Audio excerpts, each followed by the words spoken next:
Have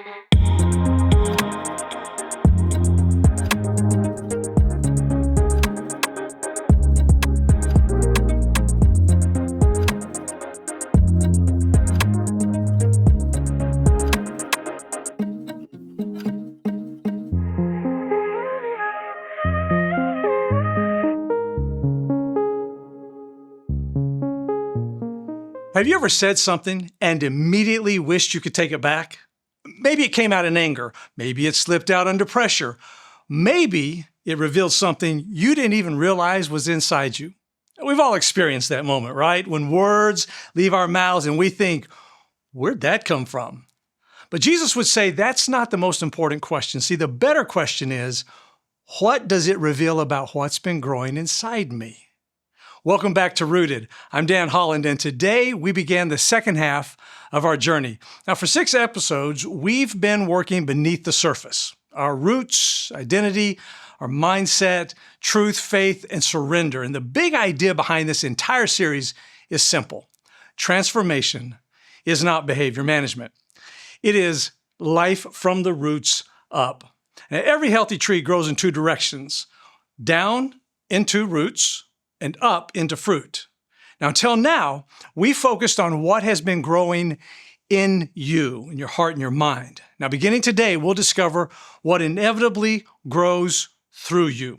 Because whatever fills the heart eventually finds its way to the mouth, the hands, and the habits, and ultimately your destiny. Now, Jesus said in Luke 6:45, "For the mouth speaks what the heart is full of." I want you to think about that. Your mouth is the microphone of your heart. Not what your heart occasionally visits, not what it once believed, not what it wishes were true. What constantly and consistently fills your heart eventually flows from your mouth. Whatever fills you, you see, eventually spills from you. Now, your words don't create what's inside you. They reveal it. And that's why your words are one of the best diagnostic tools you'll ever have. They reveal what's happening beneath the surface. If you want to know what you truly believe, just listen to what you repeatedly say. If you want to know what fears control you, listen to your conversations. If you want to know what's filling your heart, pay attention to what's overflowing from your mouth. Your words are revealing your roots. James, the brother of Jesus, understood this. In James 3, he compares the tongue to the bit in the horse's mouth and the rudder on a ship. Now, both are small, yet both determine direction. And then he makes this remarkable statement. He said, anyone who's never at fault in what they say is perfect. They're able to keep their whole body in check. Why? Because the tongue doesn't simply reveal the heart. It directs the life. Change the roots, and eventually the words change. Change the words, and eventually the direction changes. Now, that's why in Proverbs 18:21, it just says, the tongue has the power of life and death. Every conversation plants a seed. Every word is building something, or it's tearing something down. Encouragement or discouragement.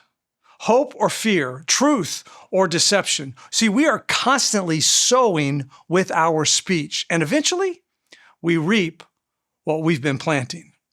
And Paul gives us a practical challenge in Ephesians 4:29. He just said, do not let any unwholesome talk come out of your mouths, but only what is helpful for building others up. I want you to notice that Paul doesn't simply tell us what to stop saying. He tells us what to start saying. See, Christianity isn't just about removing what's unhealthy. It's about replacing it with something better. Not criticism, but encouragement. Not gossip, but grace.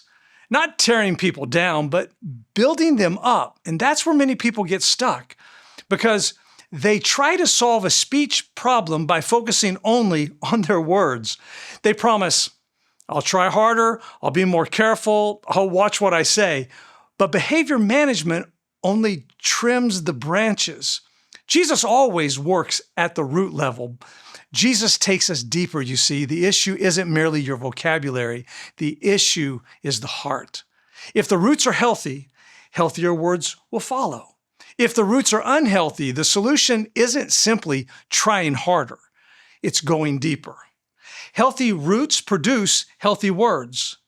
Unhealthy roots produce unhealthy words. If what's coming out of your mouth isn't honoring God, don't just examine your speech. Examine what has been filling your heart. And that's why real change begins beneath the surface. We don't change our speech by managing our mouths. We change our speech by allowing God to renew our minds, reshape our hearts, and deepen our roots.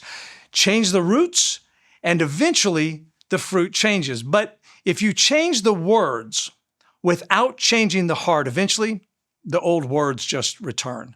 See, transformation is not behavior management. It is life from the roots up. Thoughts never stay hidden forever. That's very important. You can censor your mouth for a while, but eventually your mouth catches up with your heart. Whatever consistently fills the heart eventually finds its way into conversation. Your words are simply your thoughts becoming audible. Imagine carrying a cup that's filled to the brim. The moment somebody bumps into you, whatever's inside comes out.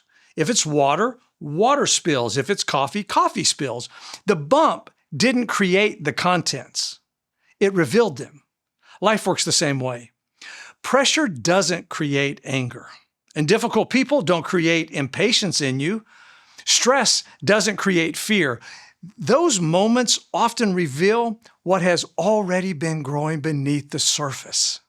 See, that's why Proverbs 4:23 says, above all else, guard your heart. For everything you do flows from it. Everything, not some things. Everything, your words, your actions, your attitudes, your relationships, your future, everything flows downstream from your heart.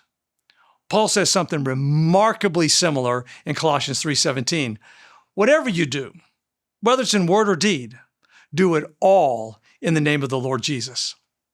There it is again, words and deeds, speech and action. See, what's happening inside you eventually becomes visible through both your speech and your actions. And next week, we'll talk about our actions. But before anyone sees what you do, they'll usually hear what you say. So here's the question. If someone followed you for the next 7 days, let's say, and recorded every conversation, what would they learn about the condition of your roots, your heart? Would they hear faith or fear? Gratitude or complaint? Hope or anxiety? Grace or criticism? Life or death? This week, don't just listen to your words. Listen to what they reveal. They're telling the story of what's been filling your heart. And here's the good news. Because God can renew your mind, He can transform your heart. New thoughts, you see, produce new words. New words produce new actions.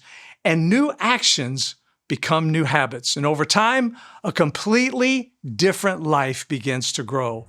Because whatever fills you eventually spills from you. Because your mouth is the microphone of your heart. Your words reveal your roots. And when God changes the roots, He changes everything.